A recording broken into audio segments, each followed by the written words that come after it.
شروع اللہ کا نام لے کر جو بڑا مہربان نہایت رحم والا ہے۔ اے چادر میں لپٹنے والے اٹھو، اب خبردار کرنے لگو اور اپنے پروردگار کی بڑائی بیان کرو اور اپنے کپڑے پاک رکھو اور شرک کی گندگی سے تو الگ ہی رہو، اور اس نیت سے احسان نہ کرو کہ اس سے زیادہ کے خواہاں ہو، اور اپنے پروردگار کی خاطر صبر کرتے رہو۔ پھر جب سور پھونکا جائے گا تو وہ دن مشکل کا دن ہوگا، یعنی کافروں پر آسان نہ ہوگا۔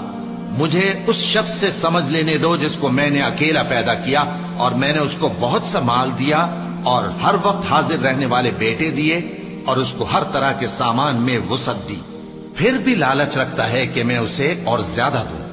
ایسا ہرگز نہیں ہوگا، یہ ہماری آیتوں کا بڑا مخالف رہا ہے۔ میں اسے ایک بڑی چڑھائی چڑھاؤں گا، اس نے غور و فکر کیا اور ایک بات ٹھہرا لی، یہ مارا جائے، اس نے کیسی تجویز کی، پھر یہ مارا جائے، اس نے یہ کیسی تجویز کی، پھر اس نے نگاہ کی، پھر تیوری چڑھائی اور منہ بگاڑا، پھر پیٹ پھیر کر چلا اور تکبر کیا، پھر کہنے لگا یہ تو جادو ہے جو پہلے لوگوں سے برابر ہوتا آیا ہے، پھر بولا یہ اللہ کا کلام نہیں بلکہ بشر کا کلام ہے، میں ان قریب اس کو سقر میں داخل کروں گا، اور تم کیا سمجھے کہ سقر کیا ہے؟ وہ ایسی آگ ہے کہ نہ باقی رکھے گی اور نہ چھوڑے گی، اور بدن کو جھلس کر سیاہ کر دے گی۔ اس پر 19 داروغہ ہیں، اور ہم نے دوزخ کے داروغہ فرشتے ہی بنائے ہیں، اور ان کا شمار کافروں کی آزمائش کے لیے مقرر کیا ہے،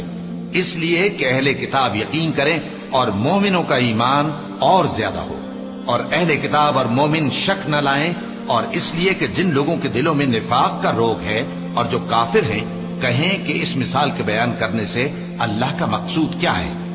اسی طرح اللہ جس کو چاہتا ہے گمراہ رہنے دیتا ہے اور جس کو چاہتا ہے ہدایت دیتا ہے، اور تمہارے پروردگار کے لشکروں کو اس کے سوا کوئی نہیں جانتا، اور یہ قرآن تو بنی آدم کے لیے نصیحت ہے۔ ہاں ہاں، قسم ہے چاند کی اور رات کی جب رخصت ہونے لگے، اور صبح کی جب روشن ہو جائے، کہ وہ آگ ایک بہت بڑی آفت ہے، انسان کے لیے ڈر کی چیز، یعنی اس شخص کے لیے جو تم میں سے آگے بڑھنا چاہے یا پیچھے رہنا چاہے۔ ہر شخص اپنے کرتوتوں کے باعث گرفتار ہوگا، مگر داہنی طرف والے نیک لوگ جنتوں میں ہوں گے، اور پوچھتے ہوں گے یعنی آگ میں جلنے والے گناہگاروں سے کہ تم دوزخ میں کیوں پڑے؟ وہ جواب دیں گے کہ ہم نمازیوں میں شامل نہ ہوئے، اور نہ ہم فقیروں کو کھانا کھلاتے تھے، اور ہم بحث کرنے والوں کے ساتھ مل کر بحث کرتے تھے، اور روز جزا کو جھٹلاتے تھے، یہاں تک کہ ہمیں موت آ گئی۔ تو سفارش کرنے والوں کی سفارش ان کے حق میں کچھ فائدہ نہ دے گی۔ ان کو کیا ہوا ہے کہ نصیحت سے روگرداں ہو رہے ہیں، گویا گدھے ہیں کہ بدک جاتے ہیں جو شیر سے ڈر کر بھاگ جاتے ہیں۔ اصل یہ ہے کہ ان میں سے ہر شخص یہ چاہتا ہے کہ اس کے پاس کھلی ہوئی کتاب آئے، ایسا ہرگز نہیں ہوگا۔ حقیقت یہ ہے کہ ان کو آخرت کا خوف ہی نہیں۔